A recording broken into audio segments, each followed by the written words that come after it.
You get up from your couch. A few seconds ago, you knew exactly what you wanted.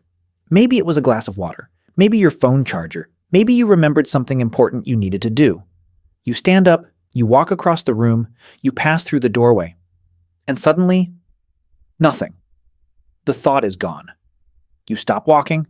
You look around. For a moment, it feels like someone reached into your head and deleted a file. Why am I here? What was I doing? You search your memory. Nothing. Then, sometimes, something even stranger happens. You walk back to the room you just came from. The moment you cross the doorway again, the memory returns. Instantly. As if it had been waiting there for you, which raises a fascinating question. What exactly happened inside your brain during those few seconds? Did you get distracted? Did your memory fail? Did your brain simply malfunction? Not quite. Because according to scientists, what happened may actually be evidence that your brain is functioning exactly as it was designed to. In fact, the doorway itself may be responsible. Not metaphorically. Literally. A doorway, a simple frame in a wall, a structure so ordinary that most of us never think about it.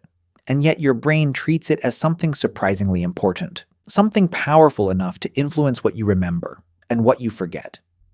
At first, this sounds ridiculous. After all, a doorway is just an opening. Why would crossing it have any effect on memory? Researchers wondered the same thing, so they decided to test it. In 2011, scientists at the University of Notre Dame conducted a series of experiments designed to investigate a very specific question. Can walking through a doorway make people forget things? The experiment was surprisingly simple. Participants moved through a virtual environment made up of different rooms. While walking, they were asked to carry objects from one location to another. Sometimes they traveled the same distance while remaining inside a single room. Other times, they crossed through a doorway into a new room. Then the researchers tested their memory. The results were unexpected. People who passed through a doorway consistently performed worse. Crossing the doorway made them more likely to forget what they were carrying or what they were supposed to do. The doorway itself appeared to trigger the effect. And this wasn't just a virtual reality quirk. Follow-up studies found similar results in real-world environments. The phenomenon became known as the doorway effect. But naming something is not the same as explaining it.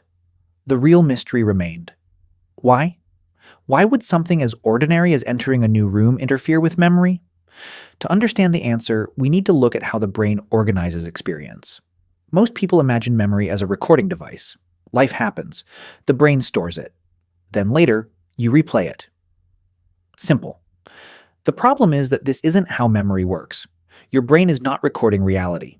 It is constantly editing it, organizing it, compressing it, sorting it into categories. And one of the ways it does this is through something psychologists call event boundaries. Imagine watching a movie. A scene ends, the screen fades to black. A new scene begins. Different location, different situation, different context. Your brain naturally understands that one chapter has ended and another has begun. According to researchers, something very similar happens in real life.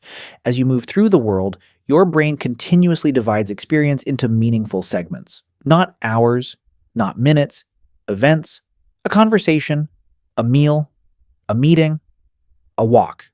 Each becomes its own mental chapter. And when the context changes dramatically enough, the brain creates a boundary between those chapters. A doorway turns out to be one of the strongest boundaries of all, because a doorway often signals a change in environment. A new room, a new task, a new set of expectations. To your conscious mind, you're simply walking from the living room to the kitchen. To your brain, you may be entering a completely different context. And the moment that happens, something remarkable occurs. The brain begins shifting attention toward the new environment. The previous mental chapter becomes less accessible, not erased, not deleted, just filed away, like a document moved into storage. This is why walking back to the original room often helps. You aren't magically recovering the memory. You're returning to the context where that memory was created. The cues become available again. The chapter reopens. And suddenly the information becomes easier to access.